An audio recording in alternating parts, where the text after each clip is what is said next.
The question most people don't ask for a long time. I believed people stayed stuck because life was unfair, bad timing, bad luck, the wrong family, the wrong place to be born. That explanation felt comforting. It gave failure a reason that didn't require looking inward. But over the years, as I watched people around me, friends, coworkers, strangers, and myself, I started noticing something quieter. People didn't stay stuck because they were incapable.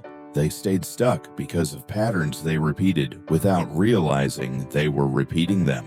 Not flaws, not moral failures, just habits of thought and behavior that slowly narrowed their world. No one talks about these patterns openly because pointing them out feels uncomfortable. So instead of naming them, we disguise them as personality traits. I'm just realistic. I'm just careful. That's just how I am. But if you pay attention long enough, you begin to see the cost. This isn't a story about blame, and it isn't a lesson. It's a reflection, because I've recognized all three patterns at different moments in my own life.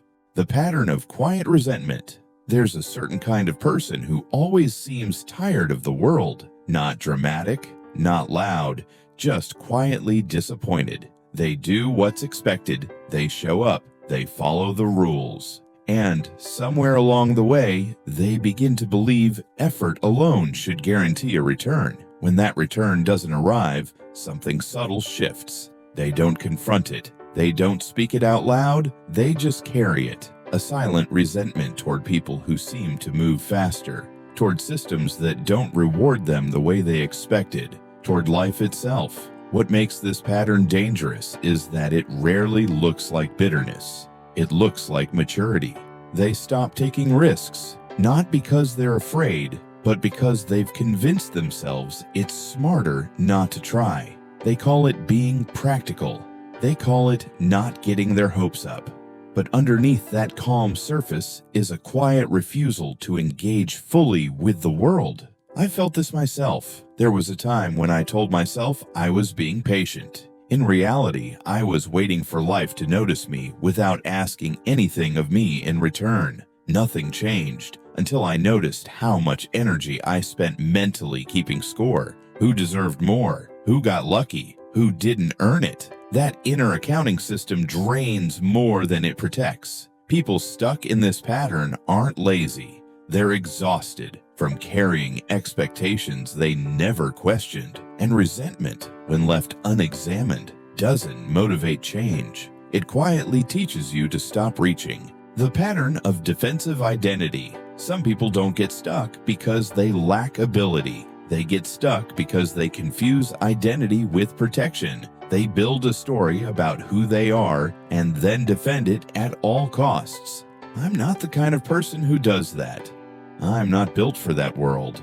I'm just not wired that way. At first, this feels empowering. Labels can create boundaries. Boundaries can feel safe. But over time, those same labels become walls. I once knew someone incredibly capable who refused every opportunity that felt unfamiliar, not because they couldn't handle it, but because succeeding would require redefining themselves. And redefining yourself is risky. If you fail, the identity collapses. If you succeed, you're no longer who you said you were, so staying the same becomes easier than becoming uncertain. I've done this too.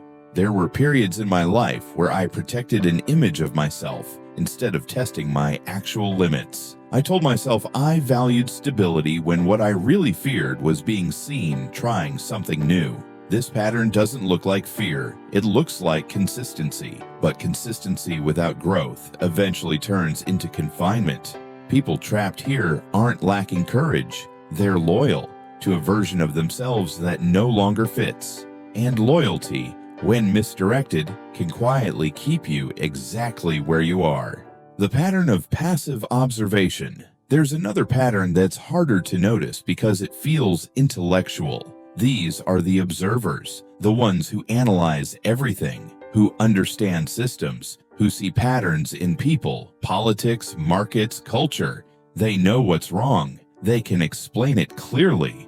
And because they understand so much, they delay action. They wait for certainty, for the right moment, for conditions to align. What they don't realize is that understanding can become a substitute for movement. Watching feels productive. Thinking feels safe.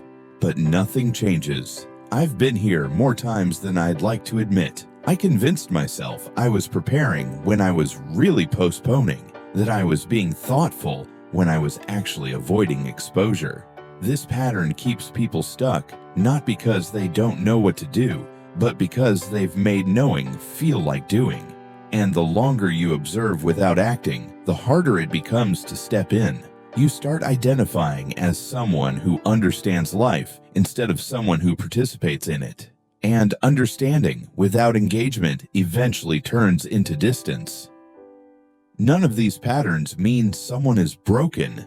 They don't make a person weak, or unintelligent, or incapable. They're understandable responses to disappointment, uncertainty, and fear. But they come with a cost. Not all at once, not dramatically, just slowly.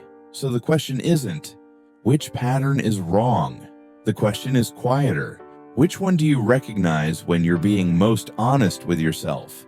And what would change if you stopped defending it?